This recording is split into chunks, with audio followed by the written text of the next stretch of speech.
శరీరం నశించిపోయినప్పుడు అది నశించదు. ఓ పార్థ, ఆత్మ అనేది నాశనం చేయబడలేదు, నిత్యమైనది, పుట్టుకలేనిది, ఎన్నటికీ మార్పు చెందనిది అని తెలిసిన వ్యక్తి ఎవరినైనా ఎట్లా చంపును? ఎవరినైనా చంపడానికి కారణం ఎట్లా అవ్వగలడు?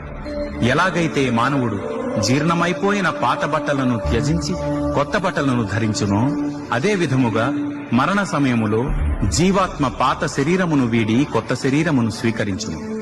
ఈ ఆత్మను ఆయుధములు ఛేదింపలేవు, అగ్ని కాల్చలేదు, నీరు తడపలేదు, గాలి ఎండిపోవునట్లు చేయలేదు. ఆత్మ విచ్ఛిన్నం చేయలేనిది మరియు దహింపసఖ్యము కానిది. దానిని తడుపుటకును మరియు ఎండించుటకును సాధ్యం కాదు. అది నిత్యము అంతటా ఉండేది, మార్పు లేనిది, పరివర్తన లేనిది మరియు సనాతనమైనది.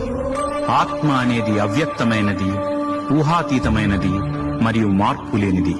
ఇది తెలుసుకుని నీవు శరీరము కోసము శోకించవలదు.